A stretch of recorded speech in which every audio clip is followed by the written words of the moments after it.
Cockroach জনতা পার্টির নাকি ৮০% সমর্থকই পাকিস্তানের। সব থেকে বড় কথা, এর পেছনে নাকি একটা বড় ধরনের ষড়যন্ত্র রয়েছে, যেখানে আইএসআই এর মতো আহ, মানে গুপ্তচর সংস্থা, তারা নাকি এই গোটা ককরোচ জনতা পার্টির যে কনসেপ্টটা সেটাকে রান করছে। এই নিয়ে একটা বিতর্ক দানা বেঁধেছে এবং এই বিতর্কের সূত্রপাত করেছেন যিনি, তার নাম হলো গিয়ে তেজেন্দ্র বগ্গা। তিনি বিজেপির অর্থাৎ ভারতীয় জনতা পার্টির যুব সংগঠনের একজন নেতৃত্ব। এমনকি তিনি সোশ্যাল মিডিয়াতে একটা ডেটা শেয়ার করেছেন, যেখানে দেখা যাচ্ছে যে প্রায় মানে ৮০ থেকে ৮৫% যারা সমর্থক, তারা সবাই নাকি সে পাকিস্তানের থেকে এই যে মিম দলটি, সেই দলটিকে বা এই সংগঠনটিকে বা এই সোশ্যাল মিডিয়ার এই প্ল্যাটফর্মটিকে সমর্থন করছে। এবং বাদবাকি গুলোর মধ্যে মাত্র ৯% নাকি ভারতীয় তরুণ তরুণী, তারা এটাকে সমর্থন করছে। আর এই নিয়েই একদিকে যেরকম এই ককরোচ জনতা পার্টি নিয়ে এখন মানে গোটা দেশে একটা সেন্সেশন তৈরি হয়েছে, তার মাঝখানে বিজেপির এই যে দাবি, সেই দাবিটা আরো বেশি এই ককরোচ জনতা পার্টির যে বিতর্ক বা এর যে আলোচনা, সেটাকে আরো এগিয়ে নিয়ে গেছে, আরো বেশি গোটা দেশ জুড়ে একটা আলোড়ন ফেলে দিয়েছে। ককরোচ জনতা পার্টি নিয়ে গত কয়েকদিন ধরে একদম রীতিমতন গোটা দেশ জুড়ে একটা বিরাট সেন্সেশন তৈরি হয়েছে। তার মূল কারণটাই হলো যে এমন একটা প্ল্যাটফর্ম বা এমন একটা প্রেক্ষাপটে এই ককরোচ জনতা পার্টি নামের এই মিম পেজটি বা এই প্ল্যাটফর্মটি তৈরি করা হয়েছে, যেখানে সম্পূর্ণভাবে দাবি করা হয়েছে যে যুব সংগঠন যারা মূলত বেকার, যারা বসে রয়েছে, যাদের সঙ্গে কেউ কথা বলে না, যারা চাকরি সন্ধানে ঘুরে বেড়াচ্ছে, অথচ গোটা দেশ জুড়ে হাহাকার, তারা চাকরি পাচ্ছে না। অর্থাৎ আমাদের যারা যুব সম্প্রদায় বা আমাদের যারা যুব সম্প্রদায়ের মানুষ, যা ছেলেমেয়েরা যারা রয়েছে, অর্থাৎ এক সেন্সে যাদেরকে জেনজি বলা হচ্ছে, সেই জেনজি এর তরফে মানে এই তাদের একটা মুখপত্র হিসেবে নাকি এই ককরোচ জনতা পার্টি এই মিমটি তৈরি করা হয়েছে। এটা একটা প্রতিবাদ, এটা প্রতিবাদ একটা বিশেষ বক্তব্যকে কেন্দ্র করে। এবং এই প্রতিবাদটা অভিজিৎ বলে একজন, তিনি শুরু করেছেন। ৩ থেকে ৪ দিনের মধ্যে এই ককরোচ জনতা পার্টির যে পেজ বা তাদের যে সোশ্যাল অ্যাকাউন্ট, সেই সোশ্যাল অ্যাকাউন্ট সমস্ত রাজনৈতিক দলগুলো যে রয়েছে আমাদের দেশে, তাদের যে পপুলারিটি, তাদের যে সোশ্যাল মিডিয়া হ্যান্ডেল গুলো রয়েছে, তার যে ফলোয়ার সংখ্যা, সেগুলোকে ছাপিয়ে অনেক দূর চলে গেছে। এবং মনে করা হচ্ছে যে এটার এই মানে ভয়ঙ্কর একটা এর যে ক্রেজ, হঠাৎ করে গত 7 দিনে কম সময়ের মধ্যে, সেটা আগামী দিনে একটা বড় আকার ধারণ করতে পারে। আমরা এই বিষয় নিয়ে আলোচনা করব। এই ককরোচ জনতা পার্টি কেন তৈরি করা হলো, কিসের প্রেক্ষাপটে ককরোচ জনতা পার্টি তৈরি করা হচ্ছে, তাদের উদ্দেশ্যই বা কি, কি কারণে এই পার্টির গঠন, এটা কি আদৌ কোনো রাজনৈতিক দল, নাকি আগামী দিনে রাজনীতিতে আসতে চলেছে সেই বার্তা দিচ্ছে, সেগুলো নিয়ে আলোচনা করব। নমস্কার, আমি অনিরুদ্ধ। যেমনটা আমরা জানি যে গত কয়েকদিন ধরে, কিছুদিন আগে একটি মামলায় সুপ্রিম কোর্টে সেই মামলাটি ওঠে এবং একজন আইনজীবী, তিনি নিজেকে সিনিয়র অ্যাডভোকেটের পদমর্যাদায় তুলতে চান, বা তিনি চান যে তাকে সিনিয়র অ্যাডভোকেটের একটা ডেজিগনেশন দেওয়া হোক, সেই দাবি নিয়ে তিনি পৌঁছে যান সুপ্রিম কোর্টে। এবং সুপ্রিম কোর্টে প্রধান বিচারপতি সূর্যকান্ত এবং জয়মাল্য বাগচি, তাদের যে ডিভিশন বেঞ্চ, সেখানে সেই মামলাটি ওঠে এবং সেখানে তার শুনানি হয়। যদিও যিনি প্রধান বিচারপতি সূর্যকান্ত, তিনি সাফ জানিয়ে দেন যে তার যে বিহেভিয়ার, সেই অ্যাডভোকেটের যে বিহেভিয়ার, সেটাতে মানে একাধিক সমস্যা রয়েছে, তাকে নিয়ে বিভিন্ন বিতর্ক রয়েছে। তাই কোনো পরিস্থিতিতেই তাকে এই মুহূর্তে সিনিয়র অ্যাডভোকেটের জায়গা দেওয়া যাচ্ছে না। বরং তিনি কতটা মামলা লড়ার জন্য, কতটা তিনি মানে এলিজিবল, সেই ব্যাপারটিকে নিয়েও তিনি প্রশ্ন তুলেন। এই সময়ে এই মামলাটি চলাকালীন বা এই শুনানিটি চলাকালীন সূর্যকান্ত, তিনি প্রধান বিচারপতি সূর্যকান্ত, তিনি বলেন যে যুব সমাজের একটা অংশ যারা কিনা মানে কার্যত আরশোলা বা প্যারাসাইটের মতন কাজ করছে, বা তাদের মনোভাব হলো গিয়ে আরশোলা মানে ককরোচ এবং প্যারাসাইটের মতো, তারা কোনো কাজকর্ম না পেয়ে তারা হয় সাংবাদিকতার দিকে ঝুঁকছে, না হলে তারা সোশ্যাল প্ল্যাটফর্ম ইউজ করে বিভিন্ন ধরনের কন্টেন্ট তৈরি করছে, এবং তাদের মূল উদ্দেশ্যই হলো গিয়ে শুধুমাত্র বিরোধিতা করা, সরকারের বিরোধিতা হোক সবকিছু, যেখানে এবং সেটা খুব আগ্রাসী ভূমিকা নিয়ে সেই বিরোধিতা করা হলো গিয়ে তাদের একমাত্র লক্ষ্যবস্তু এবং একমাত্র উদ্দেশ্য।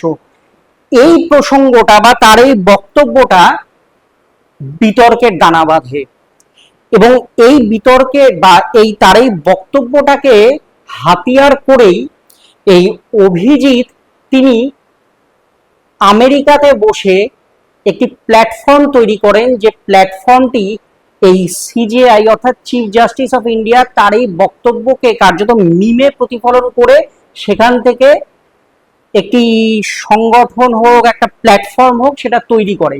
তার নাম দেয় ককরোচ জনতা পার্টি, যাদের মূল উদ্দেশ্যই হলো গিয়ে যে তারা যারা বেকার অলস বসে রয়েছে এই ধরনের যুবক যুবতীদের ভয়েস বা তাদের মুখপত্র হিসেবে সামনে আসতে চাইছে, এবং তাদের মূল উদ্দেশ্যই হলো গিয়ে সঠিকভাবে আমাদের সমাজতন্ত্র প্রতিষ্ঠা, শিক্ষায় দুর্নীতি থেকে শুরু করে বিভিন্ন জায়গায় যে দুর্নীতিগুলো রয়েছে সেগুলোকে সুস্থ স্বাভাবিক পর্যায়ে নিয়ে আসা, তাই সেই দুর্নীতির জায়গাতে প্রশ্ন করা, এবং আসল জায়গায় যেখানে দুর্নীতি বা যেখানে নেপোটিজমের মতন ঘটনা, যেখানে করাপশনের মতন ঘটনা রয়েছে সেগুলোকে পিন পয়েন্ট করে সেগুলোকে নিয়ে প্রশ্ন করা।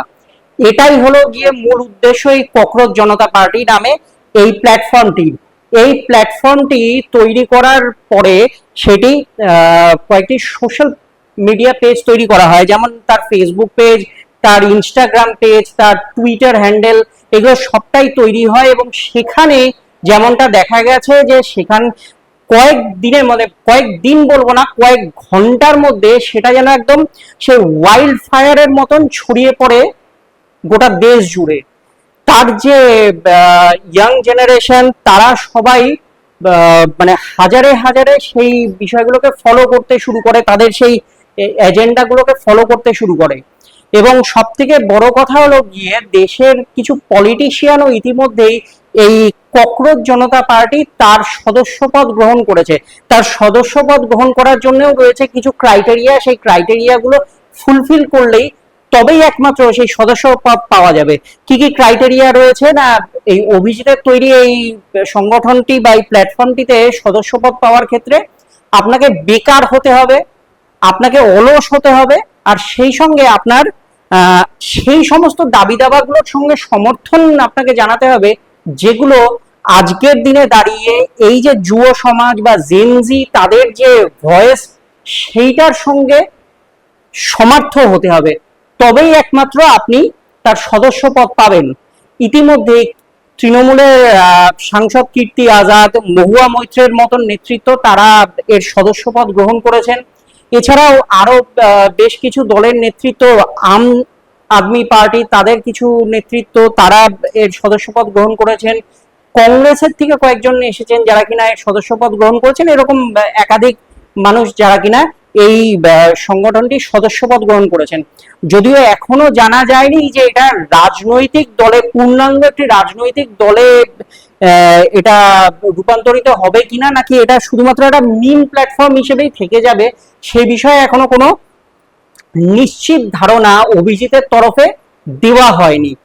তবে হ্যাঁ, এই যে প্ল্যাটফর্মটি, এই প্ল্যাটফর্মটি ইতিমধ্যেই সেন্সেশন ক্রিয়েট করেছে। তার কারণ আমরা জানি যে বাংলাদেশ, নেপাল বা শ্রীলঙ্কাতে এই জেনজি প্রোটেস্ট সেখানে সরকার ফেলে দিতে সামর্থ্য হয়েছে। সেখানে যে সরকার সেখানে যে ছিল, একটা স্থায়ী সরকার যেখানে ছিল, তাদের বিরুদ্ধে একটা আওয়াজ তুলে সেখানে সেই জেনজি প্রোটেস্ট একটা ভয়ঙ্কর পর্যায়ে গিয়ে পৌঁছায়, এবং সেখানকার প্রত্যেক ক্ষেত্রে দেখা গেছে সেখানকার যে সরকার যে ছিল, তৎকালীন যে সরকার, সেটা পড়ে গেছে। একদিকে শেখ হাসিনা, অন্যদিকে ওলি সরকার, শ্রীলঙ্কার ক্ষেত্রেও আমরা দেখেছি, প্রত্যেকটা ক্ষেত্রে তারা এই যে সাধারণ কিছু ইস্যুজ, যে ইস্যুস গুলো, অর্থাৎ তাদের মধ্যে প্রধান ইস্যু হলো গিয়ে দুর্নীতি, নেপোটিজম, তাদের মানে চাকরিহীনতা, অর্থাৎ তাদের লাইভলিহুড, প্রপার লাইভলিহুড, এই প্রসঙ্গগুলো নিয়েই মূলত এই আন্দোলনগুলো শুরু হয়েছে। এবং সেই আন্দোলনগুলো একের পর এক আমরা দেখতে পেয়েছি যে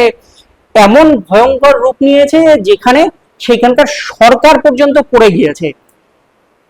এইবার প্রসঙ্গ আসছে ভারতের ক্ষেত্রে। ভারতের ক্ষেত্রেও বেশ কিছু বিষয়ে নিয়ে প্রশ্ন আছে, বেশ কিছু বর্তমান সরকারের তাদের কিছু নীতি নিয়ে প্রশ্ন রয়েছে, তাদের সেই নীতিগুলোর বিরোধিতা করছে কংগ্রেস সহ একাধিক রাজনৈতিক দল। সেই জায়গায় দাঁড়িয়ে ভারতে এই মুহূর্তে একটা বড় সংখ্যক যারা জেনজি আছেন, তারা সেখানে চাকরির অভাবে তারা ভুগছে, তাদের চাকরি বাকরি নেই, তারা পড়াশোনা শিখে বসে রয়েছেন, এবং একটা বড় রকমের প্রশ্ন চিহ্ন তৈরি হয়েছে যে তাদের ভবিষ্যৎ কোন দিকে এগোবে বা ভবিষ্যৎ কোন দিকে যাবে।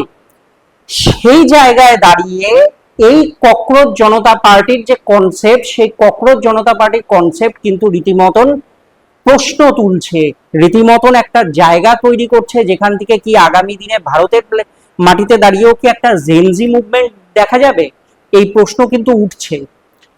তাই সবার প্রথমে যেটা হয়েছে যে এটাকে নানানভাবে রোধ করার বা এর কণ্ঠরোধ করার একটা প্রচেষ্টা আমরা দেখতে পাচ্ছি।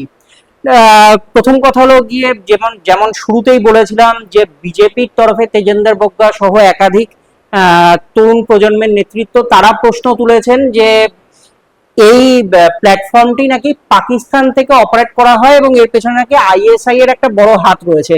যদিও অভিজিতের তরফে সরাসরি এই বিষয়টিকে নস্যাৎ করে দিয়ে পাল্টা একটি ডেটা দেওয়া হয়েছে, যেখানে দেখা যাচ্ছে প্রায় 97% ফলোয়ার যারা কিনা এই প্ল্যাটফর্মটিকে ফলো করেছেন, তারা ভারতবর্ষের থেকে, পাকিস্তান থেকে কার্যত কোনো ফলোয়ারই নেই, বা সে যদি থেকেও থাকে সেটা এতটাই নগণ্য যে সেটা ধর্তব্যের মধ্যে পড়ে না।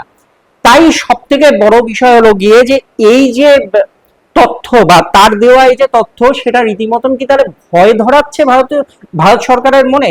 এটা কি রীতিমতন ভয়ে ধরাচ্ছে বা প্রশ্ন তুলবার জায়গায় পৌঁছে যাচ্ছে যে কোথায় দাঁড়িয়ে রয়েছে ভারতের যে যুব সমাজ, তাদের ভবিষ্যৎ? তাহলে কেন এই পার্টিকুলার প্ল্যাটফর্মটিকে তারা কি চাইছে সেটা জানার বদলে তাদেরকে দাগিয়ে দেওয়া হচ্ছে দেশদ্রোহী বা ভারতের ক্ষতিকারক হিসেবে? এমনকি যেটা হয়েছে যে গত কয়েক ঘন্টার মধ্যে আমরা জানতে পেরেছি, বা যেটা সোশ্যাল প্ল্যাটফর্ম বা সংবাদ মাধ্যমের সূত্রে জানতে পেরেছি, যে এই ককরোচ জনতা পার্টির যে ইনস্টাগ্রাম পেজ এবং টুইটার হ্যান্ডেল, সেগুলোকে সাসপেন্ড করে দেওয়া হয়েছে, কারণ সেগুলোর থেকে দেশের নিরাপত্তাজনিত সমস্যা তৈরি হতে পারে, এই বক্তব্য রেখে সেগুলোকে বন্ধ করে দেওয়া হয়েছে। কেন সেটা করা হয়েছে? তাহলে কি সরকার পক্ষ ভয় পাচ্ছে এই ককরোচ জনতা পার্টির পপুলারিটিকে? প্রশ্ন কিন্তু থাকছে, প্রশ্ন আছে। আমরা সব মানে এই প্রশ্নটাই আপনাদের কাছেও রাখছি যে আপনারা কি ককরোচ জনতা পার্টিকে সমর্থন করেন? তাদের এজেন্ডাগুলোকে কি আপনারা সমর্থন করেন? আগামী দিনে তারা পূর্ণাঙ্গ একটি পার্টি বা পূর্ণাঙ্গ একটি রাজনৈতিক দল হিসেবে সামনে আসবে কিনা, তারা ভোটে দাঁড়াবে কিনা, তারা জেনজি এর মুখপত্র হয়ে সামনে আসতে পারবে কিনা, সেটা কিন্তু সময় বলবে। কিন্তু এই যে অভিজিৎ, যার হাত ধরে এই প্ল্যাটফর্মটি তৈরি হয়েছে, তিনি কিন্তু যেমন তেমন মানুষ নন। তিনি একটা সময় 2020 থেকে 2023 সাল পর্যন্ত একজন রাজনৈতিক স্ট্র্যাটেজিস্ট, সোশ্যাল মিডিয়ার জন্য একজন রাজনৈতিক স্ট্র্যাটেজিস্ট ছিলেন আম আদমি পার্টির জন্য। অরবিন্দ কেজরিওয়ালের যে আম আদমি পার্টি, তার জন্য একজন রাজনৈতিক স্ট্র্যাটেজিস্ট ছিলেন তিনি। তার পরবর্তী সময় তিনি আমেরিকাতে চলে যান এবং সেখানে তিনি তার উচ্চশিক্ষার জন্য সেখানে তিনি রয়েছেন, পাশাপাশি তিনি চাকরির জন্য অ্যাপ্লাইও করেছেন। সম্প্রতি একটি চাকরিতে অ্যাপ্লাই করার পরে তিনি সেখানে নাকচ হয়ে যান সেই চাকরির সংস্থাতে। তারপরই তার মাথায় একদিকে আমাদের প্রধান বিচারপতির সেই বক্তব্য, অন্যদিকে তার এই নাকচ হয়ে যাওয়ার যে বিষয়টি হয়, এই দুটো মিলিয়ে তার মাথায় এমনিতেই তিনি মিম তৈরি করার জন্য সিদ্ধহস্ত। যখন দিল্লি নির্বাচন হয়েছিল এবং যখন কেজরিওয়াল তিনি সেখানে দিল্লির দখল নেন এবং দিল্লিতে সরকার গঠন করেন, তখন অনেক রকমের মিম তৈরি করেছিলেন এই অভিজিৎ, যেগুলো রীতিমতন পপুলার হয়েছিল। ফলে মিম তৈরি করার ক্ষেত্রে তিনি যথেষ্ট মানে সিদ্ধহস্ত বলা যায়। তাই তার মাথায় এই প্ল্যানিংটা আসে। একটি শুট বুট পরা মানুষ, যার গোটা দেহটাই শুট বুট পরা রয়েছে, মাথাটাই শুধু আরশোলার, অর্থাৎ সেখান থেকে এই মিমটা তৈরি করে এটা একদিকে যেমন প্রতিবাদ, অন্যদিকে জেনজি এর একটা প্রশ্ন, জেনজি এর হয়ে একটা প্রশ্ন তুলছে এই ককরোচ জনতা পার্টি। আপনি সমর্থন করেন এই ককরোচ জনতা পার্টির এজেন্ডাকে? আপনি কি চান যে আপনার দেশ সম্পূর্ণভাবে করাপশন মুক্ত হোক? আপনি কি চান যে যুব সমাজ তাদের যে জার্নিটা আগামী দিনে সেটা একদম স্মুথ হোক? চাকরি ক্ষেত্রে, শিক্ষা ক্ষেত্রে, প্রতিটি ক্ষেত্রে সেটা যেন স্মুথ হয়। আশা করি আপনিও সেটা চান। জানান আমাদের কমেন্ট করে। ভিডিওটি ভালো লাগলে শেয়ার করবেন, ফলো করুন আমাদের সোশ্যাল মিডিয়া পেজে। ভালো থাকুন,